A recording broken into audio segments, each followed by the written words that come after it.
நம்பிக்கையின் விதை ஒரு சிறிய கிராமத்தில் கார்த்திக் என்ற இளைஞன் வாழ்ந்து வந்தான். அவனுடைய குடும்பம் மிகவும் ஏழ்மையானது.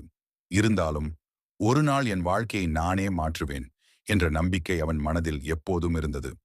ஒரு நாள் கிராமத்திற்கு ஒரு வயதான விவசாயி வந்தார். அவர் கார்த்திக்கிடம் ஒரு சிறிய விதையை கொடுத்து, இந்த விதையை தினமும் அன்போடும் பொறுமையோடும் பராமரித்தால் அது உன் வாழ்க்கையை மாற்றும் என்றார். கார்த்திக் அந்த விதையை நட்டான். தினமும் தண்ணீர் ஊற்றினான். ஒரு வாரமானது.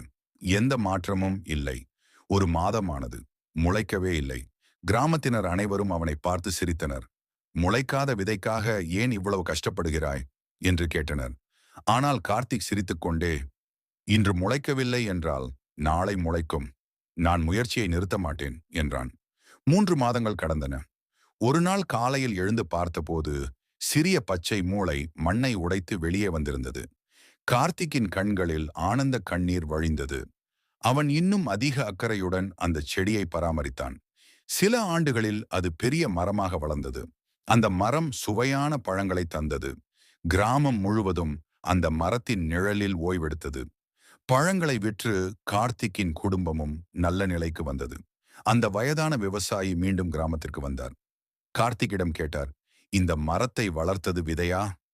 கார்த்திக் சிறிது யோசித்துவிட்டு, இல்லை ஐயா, இந்த மரத்தை வளர்த்தது என் பொறுமை, என் நம்பிக்கை, என் விடாமுயற்சி என்றான். விவசாயி புன்னகைத்து, அதுதான் நான் உனக்கு கற்றுக் கொடுக்க நினைத்த பாடம். வெற்றி என்பது ஒரே நாளில் கிடைப்பதில்லை. தினமும் செய்யும் சிறிய முயற்சிகளே ஒரு நாள் பெரிய வெற்றியாக மலரும் என்றார். அந்த நாள் முதல் கார்த்திக் தனது கதையை பல இளைஞர்களிடம் பகிர்ந்தான். தோல்வியால் மனம் உடைந்தவர்களுக்கு தன்னம்பிக்கை அளித்தான். வெற்றிக்காக காத்திருக்க வேண்டாம். தினமும் முயற்சி செய்யுங்கள். வெற்றி தானாக உங்களை தேடி வரும் என்று ஊக்கப்படுத்தினான். நீதி, வெற்றி உடனடியாக கிடைக்காது. பொறுமை, நம்பிக்கை, தொடர்ந்து செய்யும் முயற்சி ஆகியவை சேர்ந்தால் எந்த கனவும் நனவாகும்.